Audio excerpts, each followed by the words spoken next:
No, we are here waiting and asking from our Sheikh to send us something that is going to benefit us. We're not here to just waste our time. We're not here as a routine. We're not here coming here prepared with any agenda. We're here to learn, both you and me. Now you have a question about family. How you are saying, Allah is saying, your heart only belongs to me. But you're asking me, now what about the family? And specifically, what about the family that their hearts are not with Allah? What do we do? We spoke a little bit. I said, this is a very controversial topic. But it's okay. People are not accepting us anyway. We can be as controversial as we want. It's when you are accepted by the society, especially if the authorities put a stamp on you, that's the time you cannot speak the truth, correct? We may speak. Who listens? Doesn't matter. It's not up to us. Our duty is for us to speak. Because the new idol, that is the most important thing, they say. New idol for believers and unbelievers, Muslims and non-Muslims. They say the most important thing, don't yawn. Go and renew your wudu. Shaitan is tricking people. Just about we're going to start something on a very important topic in the sohbat, right in front, not even knowing how to cover your mouth. This is an example for all of us to understand. You have to be alert, you have to be awake. That means that if you are just sitting in front and you're just letting your body to do whatever it wants to do, you're just yawning, stretching, sleeping. In the sohbat, where we just said we are waiting for Shaykh Effendi to send us something. This is not something that we're preparing. If we cannot catch our ego just for that few minutes to listen, that is showing that we're letting our ego to go wild when you're not in sohbat. And number two, that sohbat is not going to give you too much benefit. So what are we saying? Do you remember? Or are you sleeping? You're sleeping. Do you remember? No, you're gone. So the new idol. They say the most important thing in this world is family. You know, family. They say, family. Family.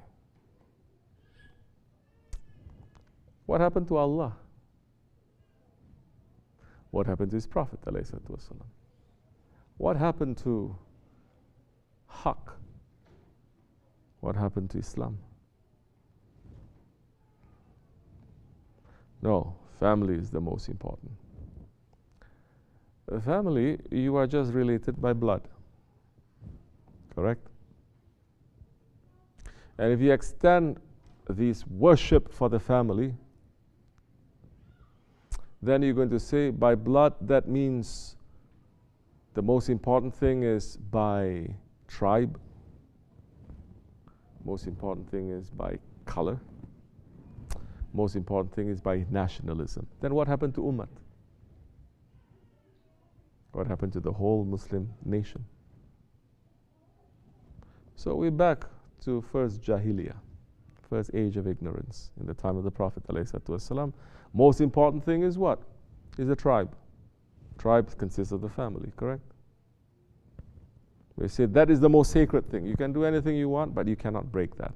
If you break that, you're out of the tribe. No one is going to help you. You're not going to have any protector, no nothing. And the Prophet ﷺ came to destroy that tribalism. Because he is saying with Allah's words, ﷺ, he is saying, only the believers, they are brothers. Family is by blood. Quickly other people are going to say, no. That's talking about if the family is not, Muslim. But if the whole family is Muslim, then the family is the most important thing. It is not. If the family is the most important thing, A family is the most important thing. Family is so important, so holy. And I'm answering this question through the eyes of tariqat and tasawwuf. I'm not answering this question through psychology or through history or through sociology. No, this is through tasawwuf. A family is so holy, some people are saying holy family. A family is so holy. Why we are witnessing, or why have we witnessed,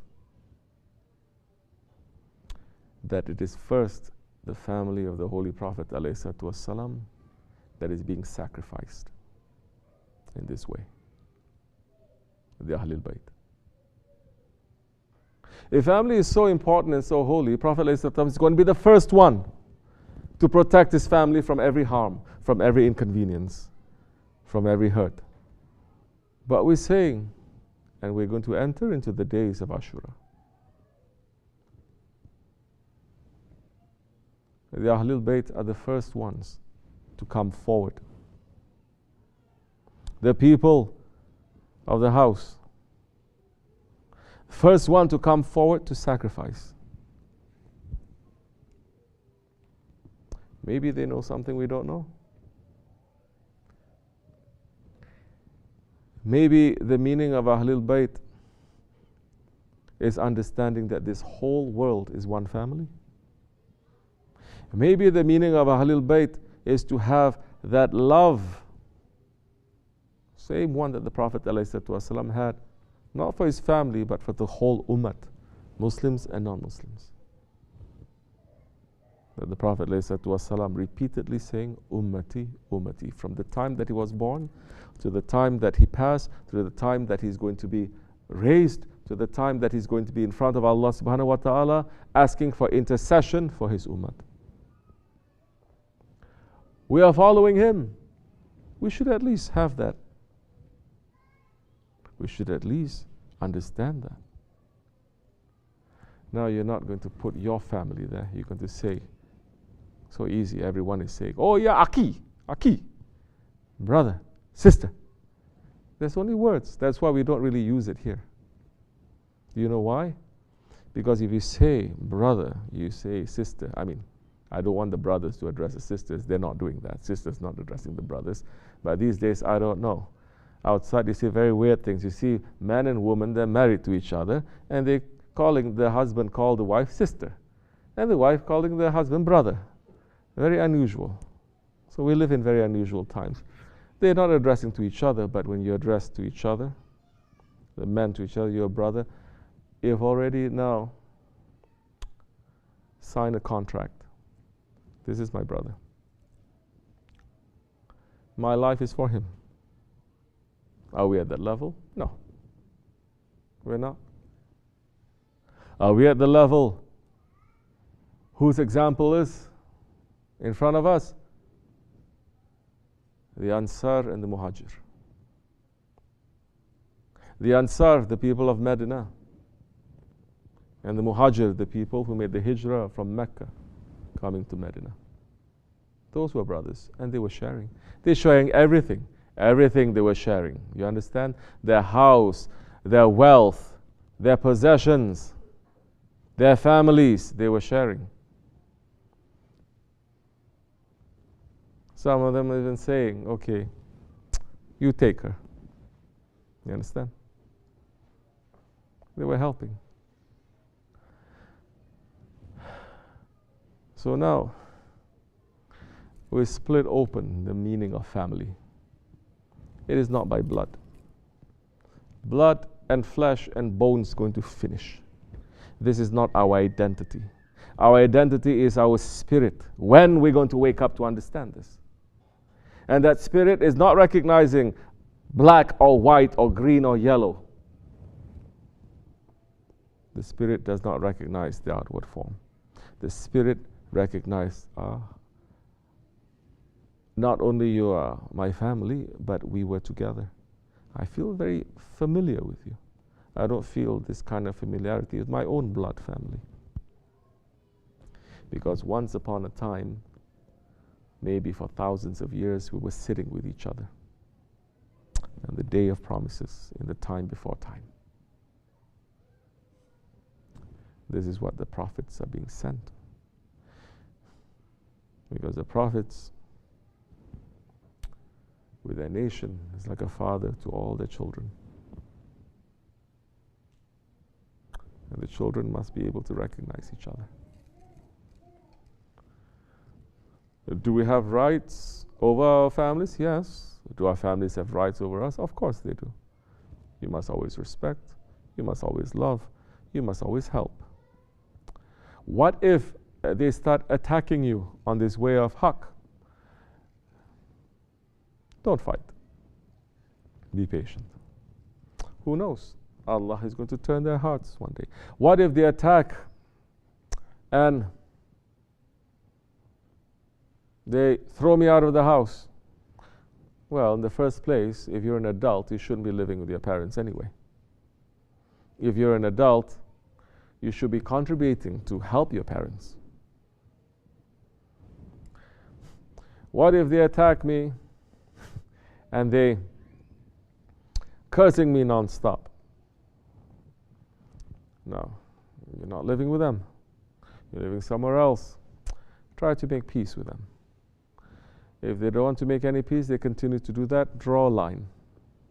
To say, if you don't pass these borders, we are okay. If you pass these borders, it's not going to be okay because I'm not attacking you. You're the one who's attacking me. Maybe they're not going to listen. Doesn't matter. Allah is listening. What happens if it's your own children, your own wives, or your own husbands that is not following the way of haqq? Welcome to the Akhir Zaman. This is exactly what happened in the first Jahiliyyah. Families are split. Tribes were split. And this is one of the things that the mushriks of the first Jahiliyyah, they were so upset with the Holy Prophet ﷺ. They say because he is not playing by the rules of our culture. What is that? Family is first. Tribe is first. Whatever you do, you don't split, you don't betray your tribe, correct? And he came and he split everything. Father was fighting against son. Son was fighting against father. Not with words. They were pulling their swords. Don't get too excited. We're not saying you should pull the sword to your father or father to the son. I'm saying that because people like to twist our words. It's okay. You can twist much as you want, because on the judgment day, there is an ayat for that too, for those ones that they get twisted around their necks. You understand? And some by their own tongue, they're going to twist them. But that is the reality. That is what happened. Why are they doing that? Are they doing that because they like to marry this girl their father doesn't like? Are they doing that because the boy says, I want to start this business and the father doesn't like? Is it anything to do with dunya? No, it has everything to do with the Holy Prophet ﷺ, because they put him first. You don't like that? Then you're not in Islam. You don't like that? Be careful. Because the perfection of faith, Holy Prophet ﷺ is saying, if you don't love me more than you love anyone else or everything else, your faith is not complete. They don't like to mention this part. And loving the Prophet ﷺ is not just to get emotional about Prophet. It's not just to cry every time you hear him and to long to be with him. That is still very low level. Just like a child wanting to be with a father, crying, wanting to be with a father, correct? Father is here, the child is over there. I love you, I want to be with you, crying, crying, crying. He's still a child.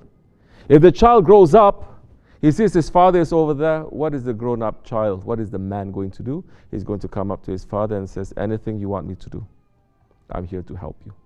I'm here to help you. I'm here to serve you. Whatever that you devote your life with, I'm going to do. The same thing with this ummah and the Prophet ﷺ. They want to make Ashq Rasul just to be like that, emotional and just crying, but not understanding what is making the Prophet to cry. Are you trying to stop the Prophet ﷺ from crying? He is crying. Look at the state of this ummah. He's crying. Prophet ﷺ came one man to stand up for haqq. Are we doing that? No, we're not.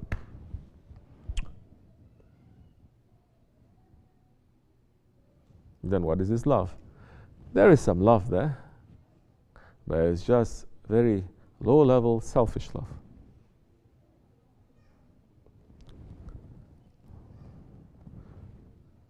And our families, if it is not sacrificed in the way of haqq, what kind of a family is that? We so quickly we're saying, oh yes, prophets are role models, Sahabis are role models, the awliya are role models, but we say you must sacrifice a little bit. Your thoughts, your ideas, your attitude, your responses, sacrifice a little bit of that in the way of haqq. They say, what is this? This cult or something? What is this? I have to sacrifice something? But look, we're just saying, Ashura is going to enter. Prophet sacrificed his whole family. The Sahaba Kiram, they sacrificed their whole families. Those who are following in their footsteps will continue to do the same. Then that time, it does not mean, listen to this very carefully, it doesn't mean you stop loving your family. No. It means whatever love that I have to have for my family, now I have to extend it. To who? To my brothers. Who are my brothers? The believers. What I want for my family, I must provide for my brothers too, because they are my real family. Because Allah is saying, only the believers, they are brothers. That time you may find a balance. You understand? Otherwise, it's just every man for himself again. Astaghfirullah al-azim wa atubu ilayh.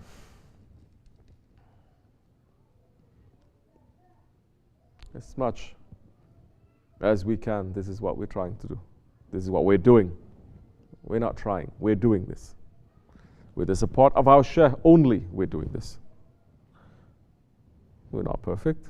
We're not rushing for perfection. We're just rushing to clean ourselves, that's all. To try to do it well, to try to do it good.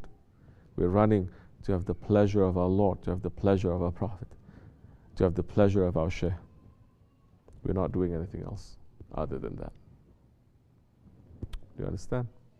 That time, don't worry, the love that you have for your family, it will grow and it will be balanced, because you're not worshipping something that doesn't deserve to be worshipped. It's going to be balanced. Otherwise, every little thing is going to break you. Every little thing is going to unravel you. Every little thing is going to give you some panic.